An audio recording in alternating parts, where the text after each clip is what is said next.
Hello everyone, welcome to unstoppable. I hope you are doing well guys. In this video हम बातचीत करेंगे UGC NET and JRF notification, examination date, new syllabus और भी बहुत सारे जो भी अपडेट है उसके ऊपर बातचीत करेंगे, ठीक है ना। बिना समय गवाए हुए इस वीडियो को शुरू करते हैं। पहली बात यह है कि जो भी बच्चे मेरे से जो एक सवाल कर रहे हैं कि सर नोटिफिकेशन कब आएगा, तो देखो गाइस, जहाँ तक मैंने पता किया हुआ है और सोर्सेस से जो पता चला है वो उनका कहना ये है, जो ऑलरेडी मैंने आपको बताया है कि 10 मार्च से लेकर के 15 मार्च के बीच में आपके नोटिफिकेशन आने के जो चांसेस है वो हाई है, ठीक है।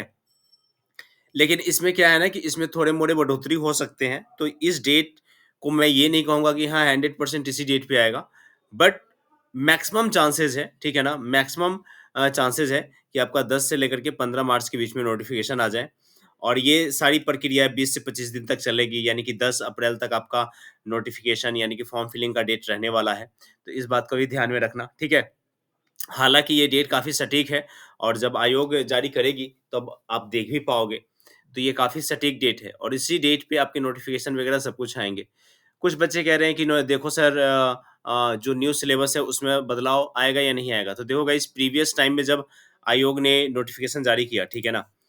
शायद वो यहाँ पे होना चाहिए यूजीसी नेट वाले में। तो सिलेबस के रिगार्डिंग आयोग ने बहुत पहले ही एक उन्होंने कमिटमेंट कर दिया था, ठीक है ना?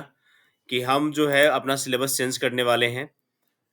तो एक बार मैं पहले दे दिखाता हूँ वो डेट कब था, यूजीसी नेट सिलेबस। देखो सिलेबस के रिगार्डिंग यहाँ पे तो नहीं आ रहा है, ठीक है? लेकिन आयोग ने ऑलरेडी बहुत पहले ही जारी किया हुआ था कि कब तक उनको देना है और उसमें साफ-साफ मेंशन किया गया था कि आप लोगों को टाइम मिलेंगे, अच्छे खासे टाइम मिलेंगे और तैयारी करने के।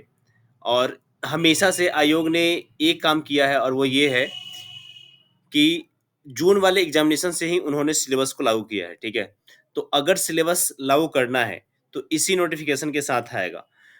और जो भी बच्चे कह रहे हैं कि सिलेबस में चेंजेज़ नहीं होगा, देखो गाइज़, अगर सिलेबस में चेंज ना हो, तो और बेहतर है क्योंकि आपकी तैयारी ऑलरेडी उ उस पे हो रखी है, ठीक है ना? अगर चेंज होता भी है, तो भी आपको टेंशन लेने की बात नहीं है, ठीक है?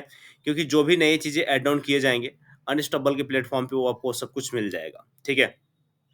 या जहाँ से भी आप कर रहे हो वहाँ पे भी आपको मिल जाएगा, ऐसा नहीं है कि सिर्फ़ मैं ही प्रोवाइड करवाऊँगा, जो भी लोग हैं वो सब प्रोवाइड करवाएँगे ही करवाएँगे।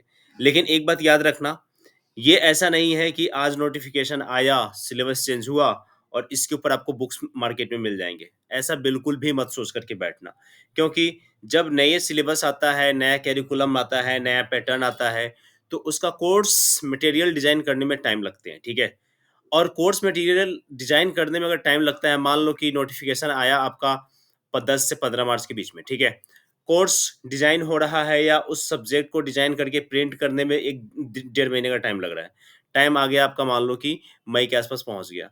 तो भाई 10 दिन में तुम एग्ज़ामिनेशन की तो तैयारी नहीं कर पाओगे। समझ में आ रहा है?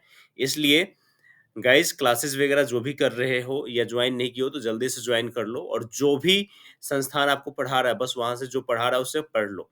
क्योंकि जैसे कि मैं ही अनस्टॉपेबल पे जो चला रहा हूँ, old syllabus plus new syllabus, old pattern और न्यू पैटर्न दोनों को एनालिसिस करके उस पे क्लासेस ले रहे हैं, ठीक है? और इससे क्या होगा कि अगर मान लो कि जो भी चेंजेस हो रहे हैं और जो न्यू टॉपिक आपको पढ़ाए जा रहे हैं, तो वो ऑलरेडी आपका कवर हो जाएगा, ठीक है?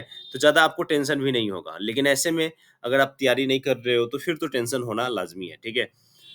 अगर आपको न्यू कोर्स में एनरोल होना है, तो देखो अभी कोर्सेज़ आने वाले हैं 20 मार्च से, ठीक है ना? उसका एनरोलमेंट शुरू हो गया है। अगर आप एनरोल करना चाहते हो, तो फिर मेरे को इंस्टा पे मैसेज कर लेना, ठीक है?